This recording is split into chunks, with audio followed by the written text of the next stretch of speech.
अब जैसे आपकी इंडस्ट्री है वैसे हमारा पॉलिटिक्स भी है। तो ये सोशल मीडिया का जो कैंपेन था वो पेड कैंपेन था, वो अगेंस्ट इथेनॉल था और पॉलिटिकली टारगेट मुझे करने के लिए था। अब मैं जवाब दूं तो ये मीडिया वाले आपके कॉन्फ्रेंस को छोड़कर वही बातें कल छापेंगे।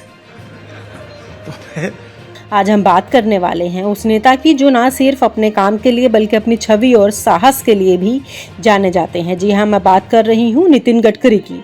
तो आप सोच रहे होंगे क्या खास बात है, आखिर क्यों अब अचानक हर तरफ गडकरी का नाम सामने आ रहा है। हाल ही में उन्होंने खुद खुलकर कहा कि उनके खिलाफ पेड कैंपेन चलाए जा रहे हैं। हाँ, आपने सही सुना, एक सुनियोजित पैसे देकर चलाया गया राजनीतिक हमला।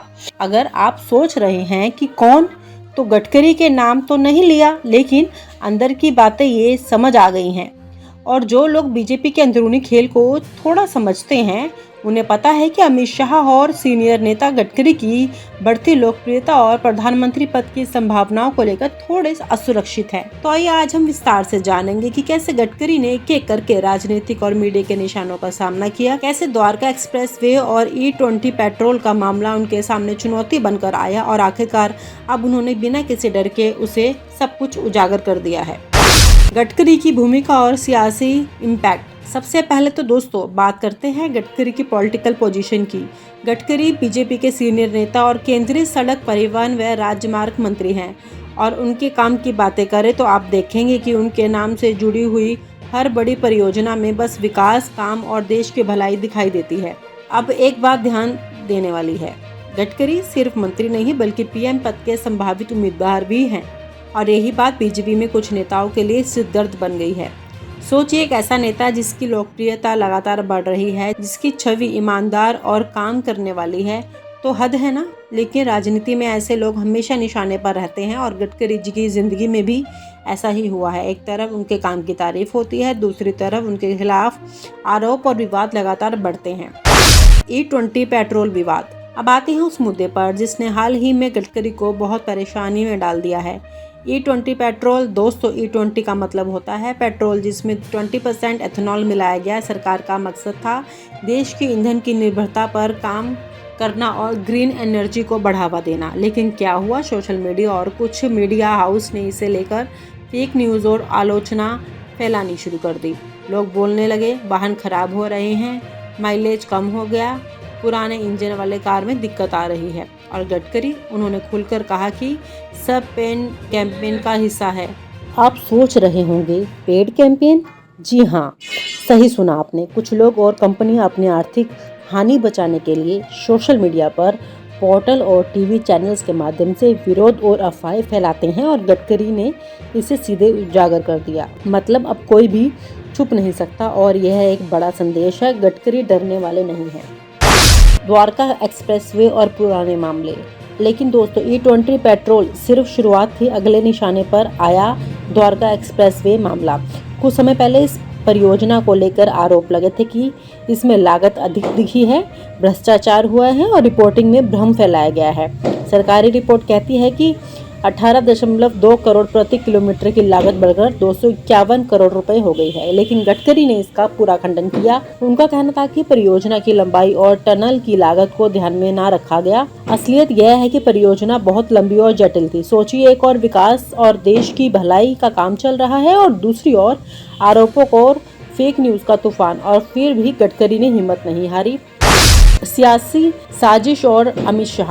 अब आते हैं सबसे दिलचस्प हिस्से पर, सियासी खेल। गडकरी की बढ़ती लोकप्रियता और PM पद की संभावनाओं ने कुछ नेताओं के मन में चिंता पैदा कर दी, विशेष रूप से अमित शाह। हाँ, वही अमित शाह। उन्होंने देखा कि गडकरी की छवि इतनी मजबूत है कि शायद वह पार्टी में और भी बड़े रोल में जा सकते हैं। और दोस्तों, राजनीति में कुछ भी छिपा नहीं रह जाता। पेड कैंपेन, मीडिया रिपोर्टिंग और आंतरिक रणनीतियाँ, ये सब गडकरी को निशाना बनाने का तरीका बन गए हैं।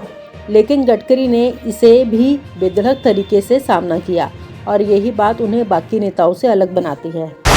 मीडिया की भूमिका। दोस्तों, मीडिया का रोल इस पूरी कहानी में बहुत बड़ा है। कुछ मीडिया हाउस और जर्नलिस्ट ने गडकरी के खिलाफ रिपोर्टिंग की, कुछ ने इसका समर्थन किया। लेकिन असली समस्या तब आती है जब मीडिया सेलिब्रिटी बनकर पत्रकारिता भूल जाता है। आज कई छोटे से नेता और पॉलिटिशियन मीडिया को बटरिंग देते हैं ताकि वह उनके पक्ष में रिपोर्ट करे।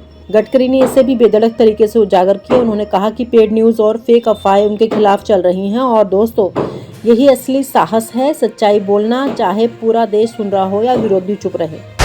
गडकरी का साहस और संदेश। दोस्तों, गडकरी की कहानी सिर्फ एक नेता की नहीं बल्कि देश में ईमानदारी, साहस और काम के प्रति प्रतिबद्धता की कहानी है। उन्होंने बिना डर के कहा, मुझे निशाना बनाया जा सकता है, मैं जानता हूं कि कौन लोग हैं ये, लेकिन मैं नाम नहीं लूंगा। यह कदम दर्शाता है कि गडकरी अपने काम और देशों के लिए प्रतिबद्ध है और यही बात उन्हें बाकी नेताओं से भी अलग बनाती है। तो दोस्तों, आज हमने देखा कि कैसे नितिन गडकरी ने अपने विरोधी और मीडिया के पेड कैंपेन का सामना किया। E20 पेट्रोल विवाद, द्वारका एक्सप्रेसवे जांच, पेड न्यूज़ और सोशल मीडिया अफवाहें, सियासी सुरक्षा पार्टी में खेल। अब जैसे आपकी इंडस्ट्री है वैसे हमारा पॉलिटिक्स भी है। तो ये सोशल मीडिया का जो कैंपेन था वो पेड कैंपेन था, वो अगेंस्ट इथेनॉल था और पॉलिटिकली टारगेट मुझे करने के लिए था। अब मैं जवाब दूं तो ये मीडिया वाले आपके कॉन्फ्रेंस को छोड़कर वही बातें कल छापेंगे। तो आज हम बात करने वाले हैं उस नेता की जो ना सिर्फ अपने काम के लिए बल्कि अपनी छवि और साहस के लिए भी जाने जाते हैं। जी हाँ, मैं बात कर रही हूँ नितिन गडकरी की। तो आप सोच रहे होंगे क्या खास बात है, आखिर क्यों अब अचानक हर तरफ गडकरी का नाम सामने आ रहा है। हाल ही में उन्होंने खुद खुलकर कहा कि उनके खिलाफ पेड कैंपेन चलाए जा रहे हैं। हाँ, आपने सही सुना, एक सुनियोजित पैसे देकर चलाया गया राजनीतिक हमला। अगर आप सोच रहे हैं कि कौन, तो गडकरी के नाम तो नहीं लिया, लेकिन अंदर की बातें ये समझ आ गई हैं। और जो लोग बीजेपी के अंदरूनी खेल को थोड़ा समझते हैं उन्हें पता है कि अमित शाह और सीनियर नेता गडकरी की बढ़ती लोकप्रियता और प्रधानमंत्री पद की संभावनाओं को लेकर थोड़े असुरक्षित हैं। तो आइए आज हम विस्तार से जानेंगे कि कैसे गडकरी ने एक एक करके राजनीतिक और मीडिया के निशानों का सामना किया, कैसे द्वारका एक्सप्रेसवे और E20 पेट्रोल का मामला उनके सामने चुनौती बनकर आया और आखिरकार अब उन्होंने बिना किसी डर के उसे सब कुछ उजागर कर दिया है। गडकरी की भूमिका और सियासी इम्पैक्ट। सबसे पहले तो दोस्तों बात करते हैं गडकरी की पॉलिटिकल पोजीशन की। गडकरी बीजेपी के सीनियर नेता और केंद्रीय सड़क परिवहन व राजमार्ग मंत्री हैं और उनके काम की बातें करें तो आप देखेंगे कि उनके नाम से जुड़ी हुई हर बड़ी परियोजना में बस विकास, काम और देश की भलाई दिखाई देती है। अब एक बात ध्यान देने वाली है, गडकरी सिर्फ मंत्री नहीं बल्कि PM पद के संभावित उम्मीदवार भी हैं और यही बात बीजेपी में कुछ नेताओं के लिए सिरदर्द बन गई है। सोचिए, एक ऐसा नेता जिसकी लोकप्रियता लगातार बढ़ रही है, जिसकी छवि ईमानदार और काम करने वाली है, तो हद है ना। लेकिन राजनीति में ऐसे लोग हमेशा निशाने पर रहते हैं और गडकरी जी की जिंदगी में भी ऐसा ही हुआ है। एक तरफ उनके काम की तारीफ होती है, दूसरी तरफ उनके खिलाफ आरोप और विवाद लगातार बढ़ते हैं। E20 पेट्रोल विवाद। अब आते हैं उस मुद्दे पर जिसने हाल ही में गडकरी को बहुत परेशानी में डाल दिया है। E20 petrol. दोस्तों, E20 का मतलब होता है पेट्रोल जिसमें 20% एथेनॉल मिलाया गया। सरकार का मकसद था देश की ईंधन की निर्भरता पर काम करना और ग्रीन एनर्जी को बढ़ावा देना। लेकिन क्या हुआ, सोशल मीडिया और कुछ मीडिया हाउस ने इसे लेकर फेक न्यूज़ और आलोचना फैलानी शुरू कर दी। लोग बोलने लगे वाहन खराब हो रहे हैं, माइलेज कम हो गया, पुराने इंजन वाले कार में दिक्कत आ रही है। और गडकरी, उन्होंने खुलकर कहा कि सब पेड कैंपेन का हिस्सा है। आप सोच रहे होंगे पेड कैंपेन?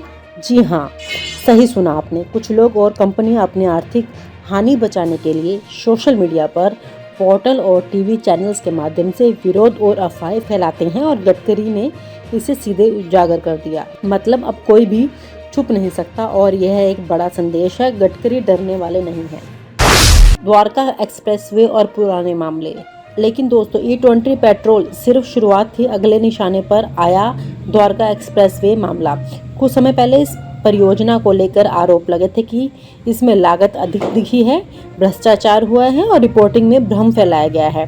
सरकारी रिपोर्ट कहती है कि 18.2 करोड़ प्रति किलोमीटर की लागत बढ़कर 251 करोड़ रुपए हो गई है। लेकिन गडकरी ने इसका पूरा खंडन किया। उनका कहना था कि परियोजना की लंबाई और टनल की लागत को ध्यान में न रखा गया। असलियत यह है कि परियोजना बहुत लंबी और जटिल थी। सोचिए, एक और विकास और देश की भलाई का काम चल रहा है और दूसरी ओर आरोपों और फेक न्यूज का तूफान, और फिर भी गडकरी ने हिम्मत नहीं हारी।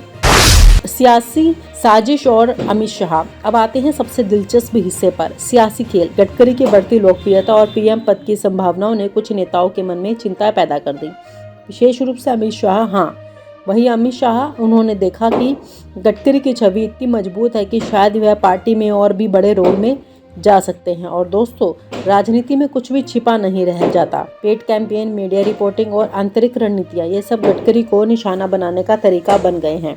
लेकिन गडकरी ने इसे भी बेधड़क तरीके से सामना किया और यही बात उन्हें बाकी नेताओं से अलग बनाती है। मीडिया की भूमिका। दोस्तों, मीडिया का रोल इस पूरी कहानी में बहुत बड़ा है। कुछ मीडिया हाउस और जर्नलिस्ट ने गडकरी के खिलाफ रिपोर्टिंग की, कुछ ने इसका समर्थन किया। लेकिन असली समस्या तब आती है जब मीडिया सेलिब्रिटी बनकर पत्रकारिता भूल जाता है। आज कई छोटे से नेता और पॉलिटिशियन मीडिया को बटरिंग देते हैं ताकि वह उनके पक्ष में रिपोर्ट करे। गडकरी ने इसे भी बेधड़क तरीके से उजागर किया। उन्होंने कहा कि पेड न्यूज और फेक अफवाहें उनके खिलाफ चल रही हैं और दोस्तों, यही असली साहस है, सच्चाई बोलना, चाहे पूरा देश सुन रहा हो या विरोधी चुप रहे। गडकरी का साहस और संदेश। दोस्तों, गडकरी की कहानी सिर्फ एक नेता की नहीं बल्कि देश में ईमानदारी, साहस और काम के प्रति प्रतिबंधित की कहानी है। उन्होंने बिना डर के कहा, मुझे निशाना बनाया जा सकता है, मैं जानता हूं कि कौन लोग हैं ये, लेकिन मैं नाम नहीं लूंगा। यह कदम दर्शाता है कि गडकरी अपने काम और देशों के लिए प्रतिबद्ध है और यही बात उन्हें बाकी नेताओं से भी अलग बनाती है। तो दोस्तों, आज हमने देखा कि कैसे नितिन गडकरी ने अपने विरोधी और मीडिया के पेड कैंपेन का सामना किया। E20 पेट्रोल विवाद, द्वारका एक्सप्रेसवे जांच, पेड न्यूज और सोशल मीडिया अफवाहें, सियासी सुरक्षा, पार्टी में खेल। और आप हमसे जुड़े रहने के लिए सब्सक्राइब करें YouTube पर, फॉलो करें Twitter पर और लाइक करें Facebook पर। और ज्यादा जानकारी के लिए आपको टाइप करना होगा सिर्फ न्यूज नशा।